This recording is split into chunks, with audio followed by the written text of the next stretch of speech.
पण हे माणुसकीच्या नात्याने तुम्ही म्हणता भेट झाली, दवाखाना, त्यांचा आजारपण, हे पण बघा, लोकांना का पटत नाहीये? त्यांनी माणुसकी सोडली. धनंजय मुंडे साहेबांनी माणुसकी सोडली, पंकजाताईंनी सुद्धा माणुसकी सोडली. आणि मी का संतोष देशमुख बद्दल बोलू नये?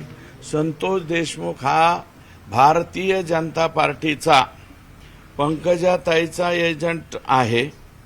मागच्या निवडणुकीत प्रीतमताईंचा एजंट आहे. धनंजय देशमुख एका बूथवर आणि संतोष देशमुख एका बूथवर. 19ला प्रीतमताईचे एजंट आहेत. नंतर 19लाच नमिता मुंदडाचे ते एजंट आहेत, दोघं जण. कालच्या लोकसभेच्या एवढ्या हाराखरीच्या निवडणुकीमध्ये हे दोघेच भाऊ तिथं एजंट आहेत. आणि त्याच्यानंतर आता नमिता मुंदडाचे सुद्धा ते एजंट आहेत. कोण? संतोष देशमुख आणि धनंजय देशमुख. मग माझ्या पक्षाचा एक बूथ प्रमुख मारला गेलाय ना, मग बूथ प्रमुखाच्या बाजूने मी राहायचं नाही का?